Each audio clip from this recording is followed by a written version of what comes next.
थोड़ी सी गैरत खुदा के वास्ते दिखाओ कि पाकिस्तान एयरफोर्स और टर्क एयरफोर्स मिलकर बॉम्बिंग करके आए इसराइल के ऊपर, एक देखे फिर क्या होता है। उसको धमकी दे, बेगैरत और बुज़दिल है वो यहूदी, वो सिर्फ बच्चों और औरतों पे बॉम्बिंग कर सकते हैं। पाकिस्तान की सिर्फ मौजूदगी एक थ्रेट काफी है हमारा कि हम तल अवीव पे 2 बम मारेंगे जाके, तुम्हारा दिमाग टेक कर देंगे अगर तुमने ये बमबारी फलस्तीनियों पे ना रोकी तो। लेकिन पाकिस्तान तो अपनी जंग में मुब्तला है, ऐसी बात पराई जंग में क्यों जाएगा? बात ये पराई नहीं है जंग, ये हमारी जंग है। ये कोई पराई जंग मत, रसूल की जंग पराई नहीं होती।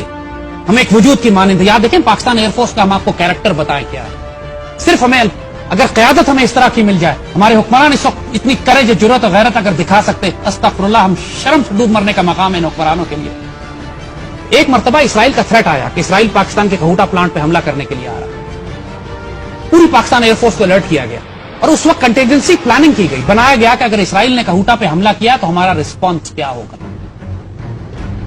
उस वक्त ये डिसाइड किया गया कि हम भी जाके डिमोना के एटमी प्लांट पर हमला करेंगे। इसराइल के डेजर्ट में उनका एक एटमी प्लांट है, उनका कहूटा जो है उनका डिमोना का प्लांट कहलाता है।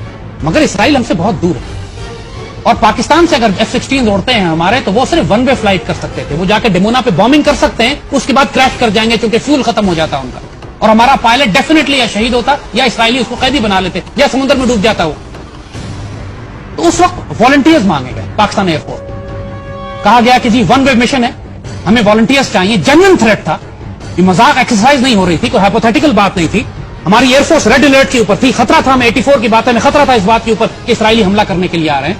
और यकीन करेंगे कि हमारे पास उस वक्त सिर्फ 40 F-16 थे और 40 के 40 पायलट्स ने हाथ उठा दिए कि हम 1 वे मिशन पर जाएंगे। ये हमारे फाइटर पायलट्स का जज्बा है और इन फाइटर पायलट से इसराइलियों की जान निकलती है। दैट इज वाई दुनिया की वाहिद एयरफोर्स जिसने इसराइलियों को मार के गिराया हुआ है।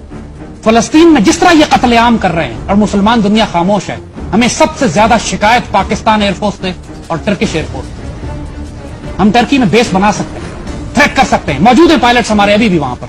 टर्की के साथ हमारे ताल्लुकात ऐसे हैं। अगर पाकिस्तान में हुकूमत है, उसमें जरा भी गैरत है, तो तुर्क वज़ीर-ए-आज़म से बात करें। अगर मावी मरवरा के ऊपर, उस किश्ती के ऊपर इसराइली हमले की वजह से तुर्की और इसराइल आमने सामने आ सकते हैं, इस कत्लेआम को रोकने के लिए भी हम उस यहूदी को हमें सब पाकिस्तान और तुर्की की फजाइया इंडिपेंडेंटली तो ये मिशन कंडक्ट नहीं कर सकते। क्यों नहीं कर सकते? आपकी शिकायत तो फिर OIC से भी होनी चाहिए। ऐसी बात नहीं है, OIC तो है ही नहीं, कोई वजूद ही नहीं रखती। हम कर सकते हैं ना। मावी मरवरा के ऊपर जब थ्रेट हुआ था तो हमने OIC से तो नहीं पूछा था। तुर्क एयरफोर्स इसराइल के खिलाफ उड़ी थी और हम शामिल थे उनके साथ। जब पाकिस्तान अंडर थ्रेट आता है तो कौन से मुस्लिम ममालिक पाकिस्तान को सपोर्ट? कोई ना आए हमें सपोर्ट करने के लिए, लेकिन हमारी जिम्मेदारी है कि जब फलस्तीन के बच्चों की हिफाजत हम करें। हर मुसलमान मुल्क के पास अपनी आर्मी, नेवी, एयरफोर्स है, वो डिफेंड कर रहे हैं अपने आप को। फलस्तीन के पास क्या है? एक लम्हे के लिए सोचें कि अगर आपके बच्चे औरतें वहां पे होती, कम से कम पाकिस्तान की फौज की तरफ से, कम से कम पाकिस्तान की हुकूमत की तरफ से ये थ्रेट तो जाना चाहिए उन बेगैरत इसराइल। देखिए, उन्होंने आपको माफ तो करना नहीं है। आप उनको थ्रेट दे या ना दे, वो तो आपके दुश्मन हैं ही। उन्होंने आपको जब मौका मिलेगा हमला करना ही है, मारना ही है। वो इंडिया के साथ मिलकर भी आएंगे आपके ऊपर। तो जो खुला दुश्मन है, इतना दूर बैठा हुआ है, जो आके हमला भी नहीं कर सकता डायरेक्ट आपके ऊपर, जब तक कि वो इंडिया को इस्तेमाल ना करे या खवारिज या दहशतगर्द ना भेजे, उसको थ्रेट करने में क्यों डरते हैं आप? आप तुर्की से बात करें, खुल के बात करें। आपको सऊदी अरब बेसिस नहीं देगा, जॉर्डन बेसिस नहीं देगा, आपको कोई और मुसलमान। उस वक्त जब पाकिस्तान ने पहले इसराइल को मारा था तो हम मिस्र में बेस करते थे, हम शाम में बेस करते थे, हम उर्दन में बेस करते थे। हम देंगे या आर्मी चीफ जो मर्जी दे, लेकिन हम चाहेंगे कि पाकिस्तान का सिपा सलार दे।